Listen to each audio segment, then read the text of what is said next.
사사기 13장 12절 말씀을 같이 읽겠습니다.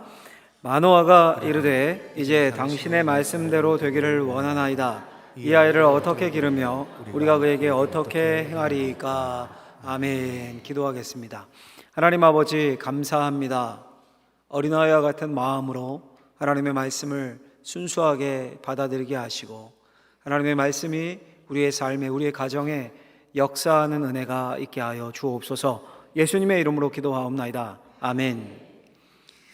여러분, 모든 사람들이 비교당하는 걸 싫어하죠. 만약 예를 들어서요, 누군가 옆에 교회 목사님이 우리 목사님보다 훨씬 낫네, 제가 들으면 기분이 좋을까요? 별로 안 좋겠죠. 옆집 아줌마 그렇게 살림을 잘한다는데 당신은 이게 뭐, 옆집 아저씨는 그렇게 자상하다던데 매일 쓰레기 봉지 날라주고, 옆집 애는 그렇게 공부를 잘한다던데 듣기 좋으십니까? 그렇게 좋으면 옆집 가서 살아. 이렇게 쏘아붙이고 싶죠. 근데 여러분, 이상하게 비교해도 싫지 않은, 기분 나쁘지 않은 말이 있습니다. 뭘까요? 자식이 부모보다 낫네, 이 말. 비교당하는 부모가 기분 나빠야 할 것 같은데 오히려 좋습니다. 왜 그렇습니까? 그만큼 자녀가 소중한 거죠. 2022년 통계로 우리나라 사교육 시장이 26조라고 합니다. 저도 놀랐는데 엄청나죠. 아이들 숫자는 점점 줄고 있다는데 오히려 사교육 비용은 점점 늘고 있더라고요. 그래프를 보니까 이상하죠. 1인당 사교육비의 증가 때문이라고 그래요. 그게 한 명 낳으니까 안 낳거나 한 명 낳거나 많아야 2명이니까 소위 속된 말로 교육에 몰빵을 하는 겁니다. 학교 다니는 자녀들만 우리가 신경 씁니까? 우리 성도님들의 기도 제목 1순위가 자녀이죠. 취업과 또 결혼, 심지어 자녀 사업 걱정까지. 그만큼 자녀 사랑이 큰 겁니다. 여러분, 오늘이 어린이 주일로 교회에서 지킵니다. 어린이 주일이라고 해서 이 주일의 주인공이 어린이다, 이건 아니고요. 주의 날, 주일의 주인은 오직 하나님이시고 우리는 하나님만 섬기고 예배합니다. 그러나 이 어린이 주일을 통해서 우리 크리스천들이 어떻게 자녀를 대하고 어떻게 교육해야 하는가, 이런 성경적 원리를 한번 찾아보고 공부해 보는 것은 매우 유익하다라고 생각합니다. 그래서 오늘 설교 제목을 제가 우리 자녀를 어떻게 키울 것인가 라고 잡았습니다. 여러분, 설교는요, 일단 본문을 정해서 그 본문을 꼼꼼히 살피고 주석하고 적용하고 선포하는 차원도 있지만 성경 전체가 보여주는 주제, 큰 그림, 이걸 살펴볼 수도 있습니다. 오늘 그 방식을 좀 택하려고 하는데요, 오늘 성경이 말하는 자녀 교육의 원리 혹은 기독교 교육의 원칙을 성경 전체에 비추어서 한번 생각해 보고자 합니다. 목사님, 전 애들 다 키웠는데요, 뭐 애들 벌써 30, 40 다 됐고 그런 분도 계실 텐데 손주들이 있으실 테고 또 우리 교회 영적 자녀들 있죠. 영적 다음 세대들 다 여러분들의 자식들입니다. 오늘 확실히 말하는, 성경이 말하는 기독교 교육에 대한 개념을 잘 잡으셨으면 좋겠습니다. 일단 성경이 말하는 교육에 관한 핵심은, 교육의 주체는 부모라는 겁니다. 부모. 학교와 선생님이 아니라 부모입니다. 이스라엘의 교육 대헌장인 말씀이 신명기 6장인데요 신명기 6장 6절에서 7절 그 핵심을 한번 읽어보죠. 같이 읽겠습니다. 오늘 내가 내게 명하는 이 말씀을 너는 마음에 새기고 내 자녀에게 부지런히 가르치며 집에 앉아있을 때에든지 길을 갈 때에든지 누워있을 때에든지 일어날 때에든지 이 말씀을 강론할 것이며 너는 또 그것을 내 손목에 메어 기호를 삼으며 내 미간에 붙여 표로 삼고 또 내 집 문설주와 바깥문에 기록할지니라. 아멘. 분명히 말하죠. 내 자녀에게, 집에, 내 집에. 결국 누가 가르친다는 겁니까? 부모죠. 그러니까 성경은 교육의 1차 책임을 부모에게로 돌립니다. 근데 여러분, 가만히 생각해 보면 부모된 우리가 내어준 것이 너무 많은 것 같습니다.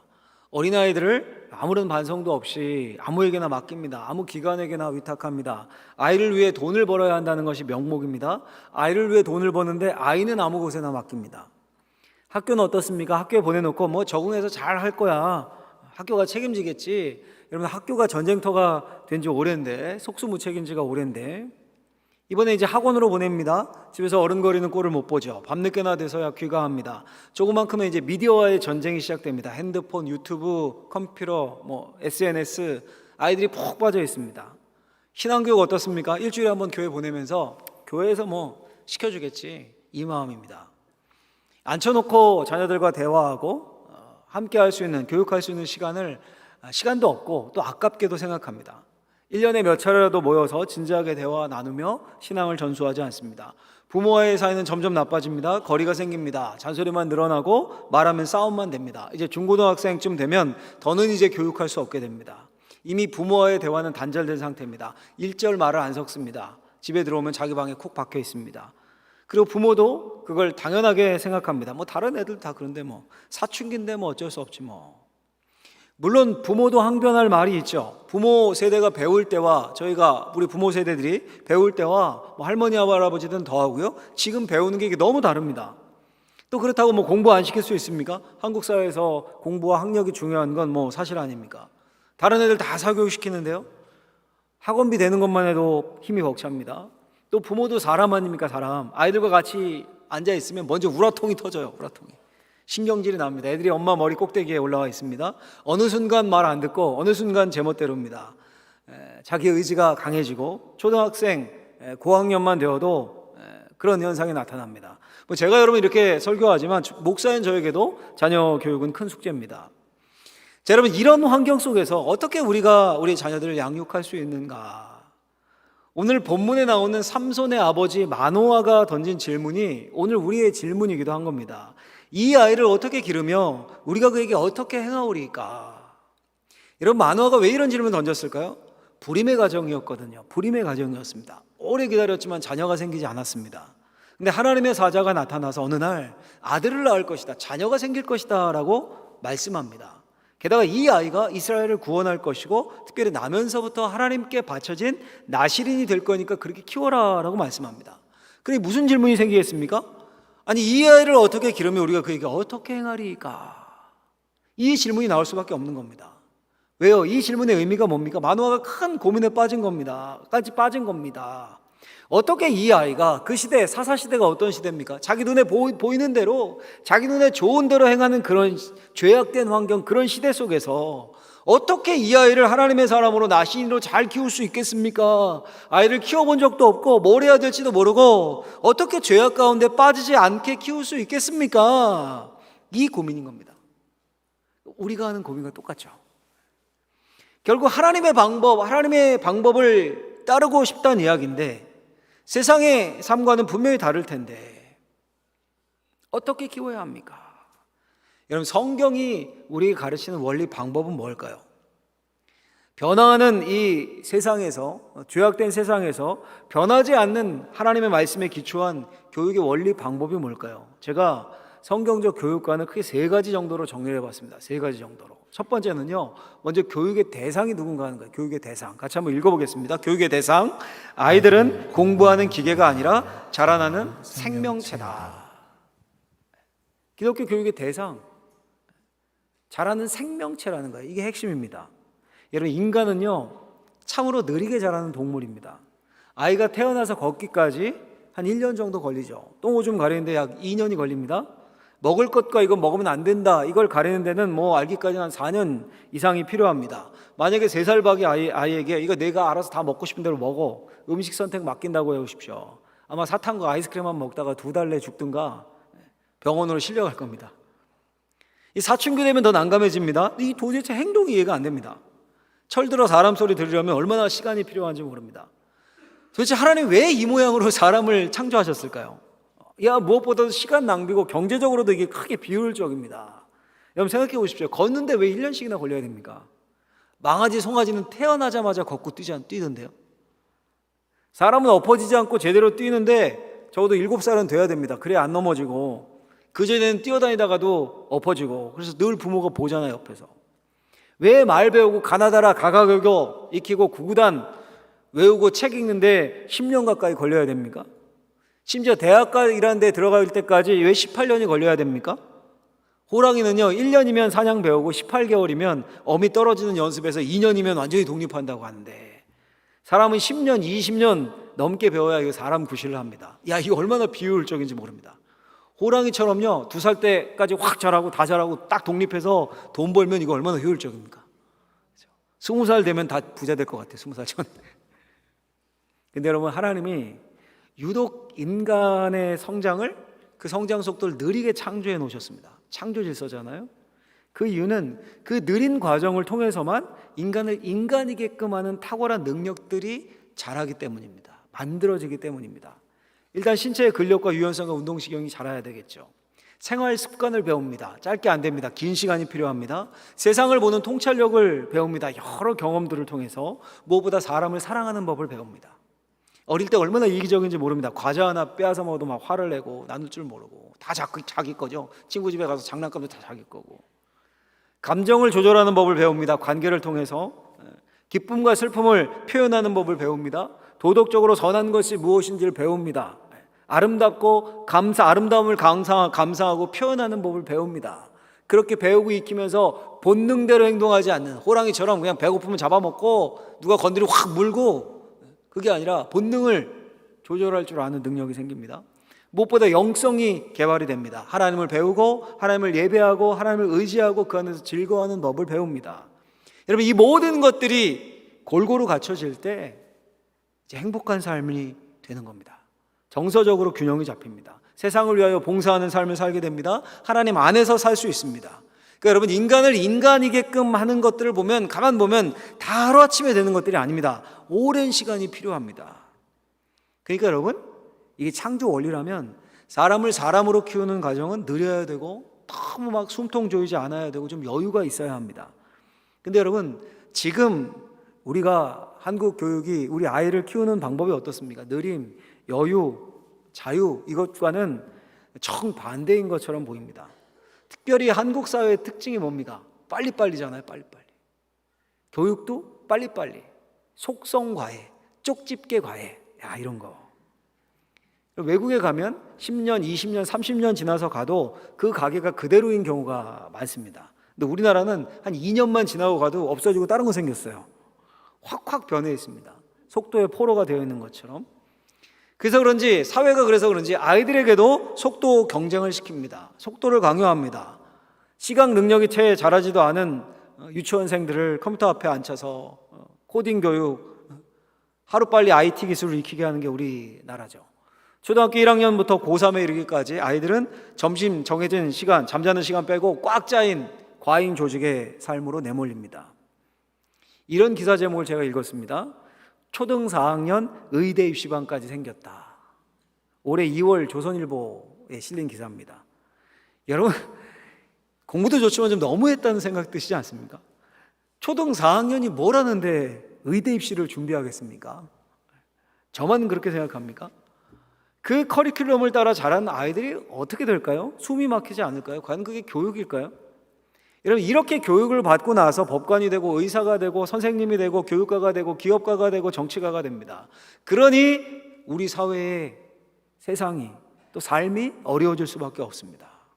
우리의 정신과 육체를 그리고 사회를 맡길 수 있고 그걸 제대로 감당해낼 수 있는 전인적으로 그렇게 자라서 충분히 여물지 못한 겁니다. 지적으로 정보는 늘어났을 수 있죠. 그러니 당연히 이기적이고 당연히 자신의 사회적 책무를, 타이틀은 있지만 그걸 제대로 그 영역에서 감당해내지 못하는 경우가 많이 생깁니다. 자기 이익만 생각하고 당연히 점점 더 살기 각박하고 힘든 세상이 됩니다. 이렇게 말하면 분명히 이런 반문을 하는 분이 있을 겁니다. 목사님, 한국에서 살아남으려면 이거 어쩔 수 없습니다. 그럼 우리 애만 공부 안 시킵니까? 언제 천천히 설득해 가면서 전인격적으로 시킵니까? 맞는 말인 듯해요, 일면. 이 사회가, 우리 사는 세상이 그러니까요. 여러분, 그 마음 속에 뭐가 있는 겁니까? 애들이 뭘 알아, 애들이. 부모가 애들 삶 결정하는 거지. 애들이 뭘 알겠어. 근데 여러분, 성경은 뭐라고 가르칩니까? 성경은 예수님이 이렇게 말씀하셨습니다. 마태복음 18장 10절에 보면 삼가 이 작은 자 중에 하나라도 업신여기지 말라. 너에게 말하노니 그들의 천사들이 하늘에서 하늘에 계신 내 아버지의 얼굴을 항상 배웁느니라. 이 작은 자 중에 예수님 당시 이 작은 자의 대표가 어린아이였습니다. 어린아이. 그러니까 어린아이라도 업신여기지 말고 그들을 인격으로 대하라는 겁니다. 그들의 천사들이 하나님 아버지 앞에 항상 나갑니다. 무슨 말입니까? 하나님이 그 아이를 생명으로 창조하셨고 생명으로 인격으로 대하신다는 겁니다. 물론 여러분, 공부 중요하죠. 특별히 우리 한국 사회에서 중요하죠. 경쟁이 치열하니까요. 근데 그 공부가 아이들의 인격보다 중요하지 않습니다. 아이들은 공부하는 기계가 아닙니다. 자라는 생명체입니다. 인격체입니다. 이것이 창조 질서에 담긴 의미입니다. 기계라면요, 명령어 입력하면 그대로 수행하는, 예상대로 행동하는, 그게 기계죠. 근데 생명은 어디로 튈지 모르는 겁니다. 그렇죠? 생명은 자유를 가지고 있습니다. 이 성경의 창조 원리를 먼저 우리 마음에 잘 새길 수 있기를 예수님의 이름으로 간절히 축원합니다. 두 번째는 이제 교육의 내용, 뭘 가르쳐야 되는가? 교육의 내용이에요. 성경이 말하는. 같이 한번 읽어보겠습니다. 성공과 행복한 삶보다 바른 가치관을 가르쳐라. 바른 가치관을 가르쳐라. 여러분, 초등학생만 돼도 학교에서 보내는 시간이 이제 압도적으로 많아지죠. 근데 여러분, 학교에서 배우면 아이들이 그냥 다 잘 자랍니다? 잘합니까? 그렇지 않죠. 학교에서 배우는 내용만 가지고는 안 됩니다. 여러분, 오늘날 우리가 어떤 생각을 합니까? 이런 생각을 합니다. 학교에서 학문과 지식을 배운다라고 생각해요. 맞죠? 그게 학교가 가르치는 거죠. 근데 여러분, 그 학문과 지식을 배우는데 멈추지 않습니다. 그 학교에서 세계관이 형성됩니다. 어떤 세계관입니까? 그 학문과 소위 공부 잘하는 사람은 좋은 사람, 공부 잘하는 사람은 유능한 사람, 이런 프레임이 생깁니다. 공부 잘하는 게 최고잖아요. 학교 간다는 건. 근데 그렇게 공부 잘하는 사람, 유능한 사람은 곧 어떤 사람이요? 행복한 사람이 된다. 그런 사람은 착한 사람이다. 이런 등식까지 배우게 됩니다. 그리고 성적에 따라서 행복이 오는 것까지 이렇게 나아갑니다. 이게 이제 세상 가치관이죠. 줄 세우는 세상 가치관. 학교에서 지식 습득과 함께 그런 가치관이 묻어서 같이 자라나는 거예요. 10년, 10수년 이상을. 그러니까 여러분, 우리가 뭘 해야 되는 겁니까? 기독교의 핵심이 뭡니까? 물론 여러분, 학교에서 배운 세상 지식 잘 따라가도록 도와야 합니다. 왜냐하면 결국 세상 지식이 뭡니까? 예를 들어서 생물화학 이런 것들 뭡니까? 하나님이 창조하신 창조물에 대해서 발견하고 배우는 거죠. 혹은 수학이나 물리, 하나님이 주신 우주의 질서, 원리, 법칙을 발견해 나가는 거죠. 윤리사회 이런 것은 하나님이 주신 관계성, 공동체의 덕을 배우는 거죠. 그러니 잘 북돋아 줘야 됩니다. 근데 동시에 그 본바탕에 하나님을 대적하는 가치관을 바로잡아 줘야 되는 겁니다. 이게 기독교 교육의 역할이죠. 우리가 여러분, 기독교 교육 하니까 막 하나님의 말씀을 가르쳐야 된다니까 오늘 창세기 읽고 길게 설교하고 내일은 출애굽기 읽고 길게 설교하고 기독교 교육의 전문가라고 생각하는 사람들이 혹은 목회자들이 해야 되고 이런 차원이 아닙니다. 그걸 넘어서는 겁니다. 그 핵심이 뭐예요? 부모라니까요. 부모. 성경이 말하는 부모님이 가정에서 하나님의 말씀에 사로잡혀서 그들에게 바른 가치관을 심어주는 겁니다. 바른 가치관은 바른 행동에서 나옵니다. 예를 들어서 공부도요. 야, 너 무슨 수를 써도 1등 해야 돼. 무조건 3등 안에 들어야 돼. 이게 아니라 등수보다 중요한 게 내가 최선을 다하는 거다. 최선을 다해서 후회 없게 하면 돼. 시험을 봤는데 망쳤어요. 야, 나가 죽어라. 이걸 점수라고 받아왔냐. 누굴 닮았냐 넌. 누굴 닮아요? 그렇게 말하는 사람 닮은 거죠. 그렇죠? 그게 아니라 그래, 괜찮아. 앞으로가 더 중요하다. 왜냐면 이미 끝난 거잖아요. 아무튼 결과는 이미 나왔는데 앞으로가 더 중요해. 아이가 법조인을 꿈꾼다면 그래, 되면 좋고 안 되면 할 수 없지. 그러나 있는 자리에서 최선을 다하고 네가 법조인을 생각한다면 정의에 대한 관념이 있는 거니까 어디에서든지 하나님이 가진 뜻 정의를 실현하는 사람이 되렴. 의사를 꿈꾼다면 인술을 펼쳐서 많은 사람에게 유익이 되렴. 교만하지 말고 병을 고치는 분은 하나님이라는 걸 인정하고 돈 많은 사람이라고 환대하고 돈 없는 사람 멸시하지 말렴. 창업을 꿈꾼다면 하나님을 의지하고 하나님의 방법대로 한번 세상을 이롭게 하는 비전을 한번 이뤄보렴. 꿈이 없다면 대부분 아이들 꿈이 없잖아요. 청년들도 꿈이 없고 심지어 함께 기도하면서 내가 잘하고 좋아하는 걸 한번 찾아보자. 하나님 분명 꿈을 주실 거야. 정말 그렇게 되기를 위해 기도하는 겁니다. 이 말들 자체에 다 녹아져 있는 거 아닙니까? 기독교 세계관이. 그렇다고 여러분 기억할 사실은요, 길을 살린다고 막 칭찬만 하고 해달라는 거 다 해주고 야단치지 말고 절대 화내지 말고 그거 아닙니다. 여러분 그렇게 하라는 게 아니라 부모들이 자녀를 가르칠 때 틀린 것과 옳은 것을 구분해야 되고 성경적 가치관에 맞게 부모의 틀이 있어야 되는 거죠. 그 틀을 넘어가게 되면 아이들이 자유라고 방종을 얘기하는 건 아니잖아요. 그거는 훈육을 해야죠. 그리고 이걸 가르치는 권위에 대해 존경하도록 가르쳐야 된다는 의미예요. 이런 말씀을 한번 몇 구절 읽어보죠. 잠언에 자녀 교육에 관한 말씀이 특히 많이 나오는데요. 같이 한번 읽어보겠습니다. 잠언 13장 24절 읽습니다. 매를 아끼는 자는 그의 자식을 미워함이라. 자식을 사랑하는 자는 근실이 징계하느니라. 22장 15절도 있습니다. 아이의 마음에는 미련한 것이 얽혔으나 징계하는 채찍이 이를 멀리 쫓아내리라. 잠언 23장 13절 14절 있습니다. 아이를 훈계하지 아니하려고 하지 말라. 채찍으로 그를 때릴지라도 그가 죽지 아니하리라. 내가 그를 채찍으로 때리면 그의 영혼을 수월에서 구원하리라. 아멘. 여러분, 이런 말씀들을 자세히 보면요, 현대 교육학자들이 말하는 것과 성경이 가르치는 게 불일치함을 볼 수 있습니다. 현대 교육학자들이 어떻게 주장합니까? 아이의 속에 본래 선한 게 들어있다는 겁니다. 애들이 본래 선합니다. 근데 부모들이 막 과도한 것을 요구하고 부당하게 막 대하고 사회가 그러므로 악을 배워가는 겁니다. 그러니까 가장 나쁜 건 뭐냐면 진리를 전달한다는 측면으로 막 강요하는 겁니다. 왜냐하면 진리는 다른 데 있는 게 아니라 아이들의 마음속에 잠재력으로 다 가지고 태어나는 겁니다. 그러니까 자기를 아이가 잘 보고 개발할 수 있도록, 실현할 수 있도록 가만 놓아주고 길을 복돋아두고, 이게 가장 제일 좋은 교육이라는 겁니다. 이렇게 주장하는 사람들이 꽤 많습니다. 그러니 여러분, 거기서 어떤 결과가 나옵니까? 훈육이라는 이름으로 어떤 체벌도 하면 안 되는 거예요. 체벌도 하면 안 됩니다. 근데 성경은 뭐라고 얘기합니까 지금? 원래 인간이 선했는데 타락했습니다. 그 인간은 근본적으로 악하고 어린 아이도 악합니다. 분명히 얘기하죠. 아이의 마음에 미련한 것이 얽혔으니. 아까 읽으셨죠. 아이의 마음에 미련한 것이 얽혔으니.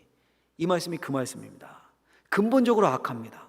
그리고 진리를 스스로 알지 못합니다. 부모의 책임은 그 진리를 가르치는 겁니다.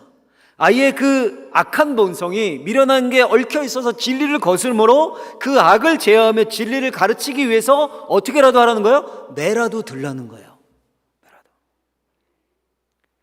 여러분, 또 이 설교 들으시고 애들한테 야, 목사님이 때려도 된다 그랬다 그러면서 구타하시면 그거 안 됩니다. 어떤 분들은 애들이 울면 목사님이 인호한다. 저 모자실에 있는 분들 그러면 안 됩니다. 여러분, 목사님 이놈하는 사람이 아닙니다. 절대 아이를 부당하게 마구 대하거나 부당하게 혼내거나 때려서는 안 됩니다. 화풀이의 대상으로 삼으면 절대 안 됩니다. 아까 읽은 말씀에, 잠언 말씀이 분명히 나오지 않습니까? 자식을 사랑하는 자는 근실이 징계하느니라. 전제가 자식을 사랑하는 자. 훈육의 전제는 진실한 사랑의 마음입니다. 정말 자기가 부모가 말한 선을 넘었다고 생각한다면 아이들 스스로가 알아요. 스스로 압니다.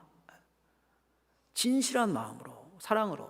그래서 사도 바울이 자녀 교육의 핵심을 이렇게 말하죠. 에베소 6장 4절에 보면 신약에서 말하는 자녀 교육의 핵심인데, 또 아비들아 너희 자녀를 노엽게 하지 말고 오직 주의 교훈과 훈계로 양육하라. 노엽게 한다는 것은 분을 쌓지 말게 하라는 거예요. 아이의 마음의 분을.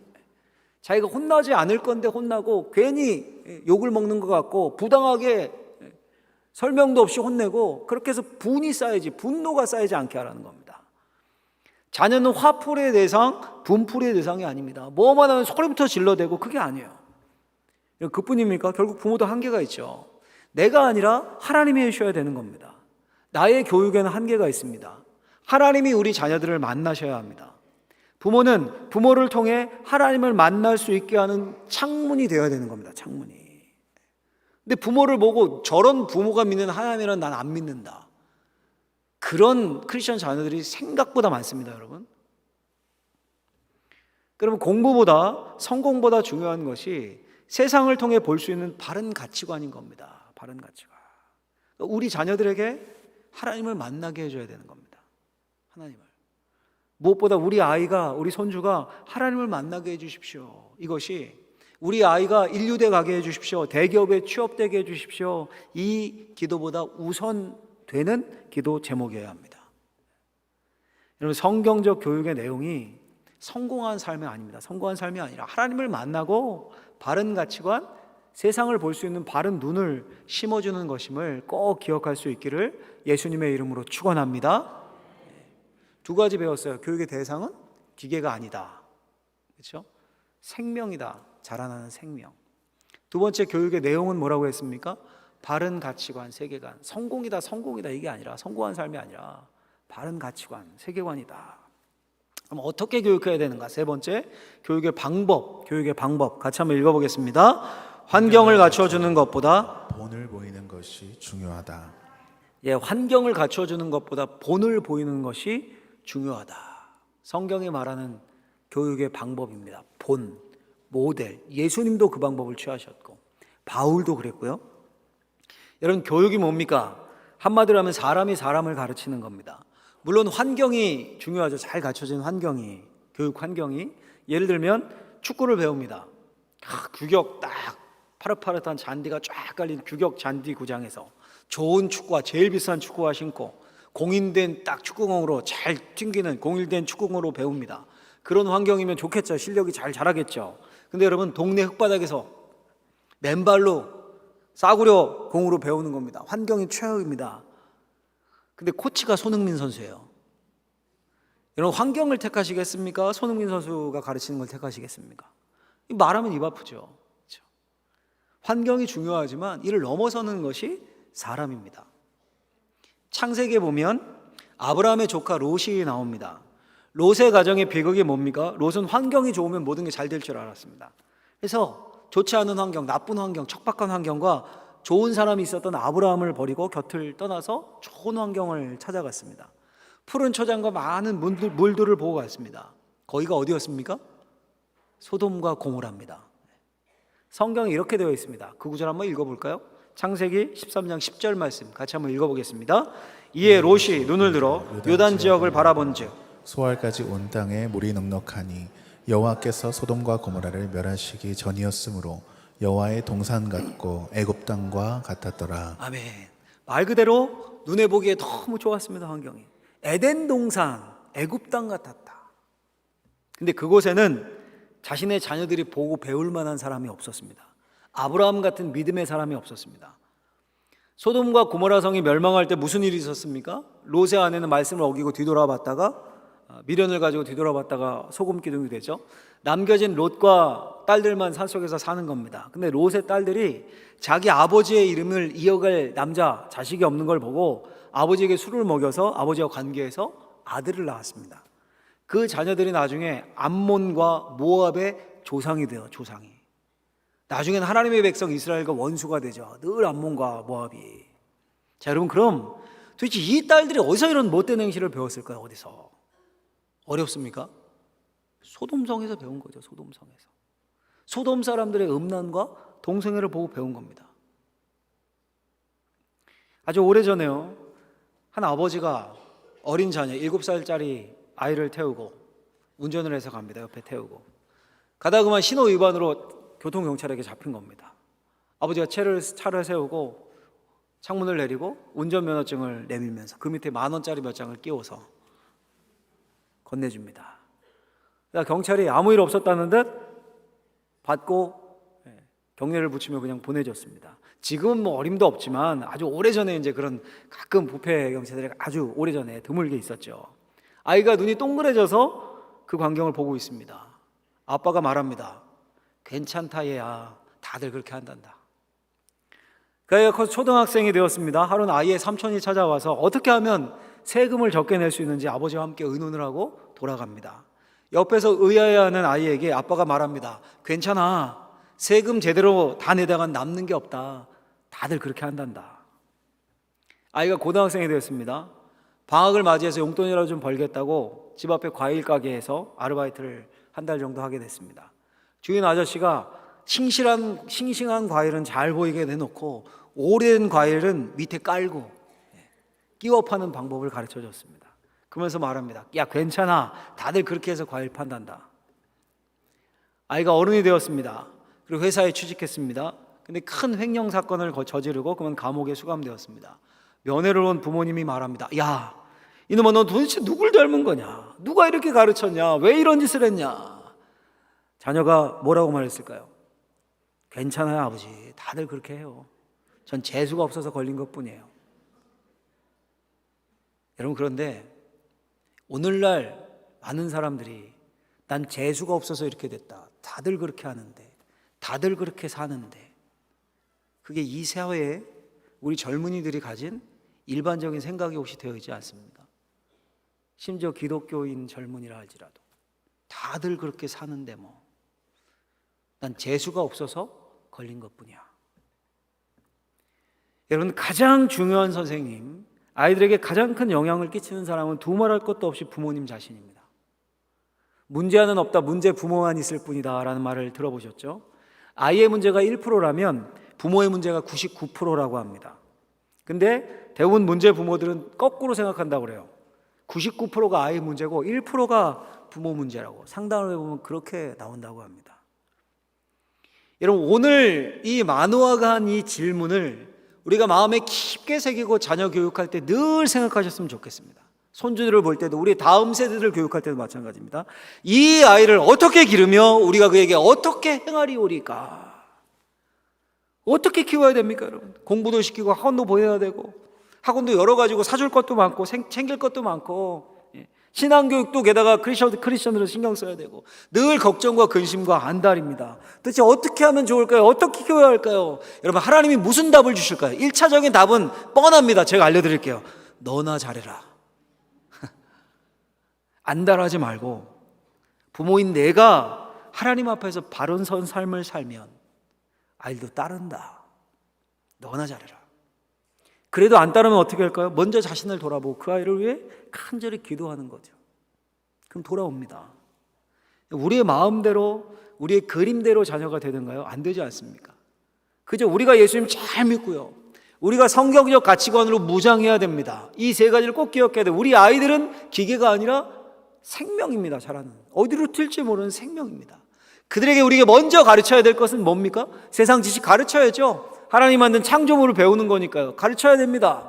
잘 지도해 줘야 됩니다. 그러나 그 밑바닥에 깔려있는 하나님을 거부하는, 하나님이 아닌 것으로 세상을 보려 하는 그 생각을 우리가 교정해주고 성경적인 세계관을 그 아이들의 눈에 씌워주는 것. 그게 어디서부터요? 부모님들의 말들에서부터 나오는 겁니다. 부모들의 삶에서부터 나오는 겁니다. 본이 되어서. 그러면 분명 하나님이 우리 자녀들을 만나주시고 책임져 주실 줄로 믿습니다. 이런 하나님의 인도하심과 보호하심이 저와 이곳에 있는 모든 여러분들의 가정 위에 있기를, 또 우리의 다음 세대들 가운데 있기를 예수님의 이름으로 축원합니다. 축원합니다. 기도하겠습니다. 하나님 아버지, 감사합니다. 성경이 가르치는 교육 우리가 살펴봤습니다. 하나님, 생명보다 귀한 우리의 자녀들 우리가 어떻게 키워야 하겠습니까? 하나님이 인도해 주시고 그 아이들 위해 10년 가운데 함께하여 주옵소서. 예수님의 이름으로 기도하옵나이다. 아멘.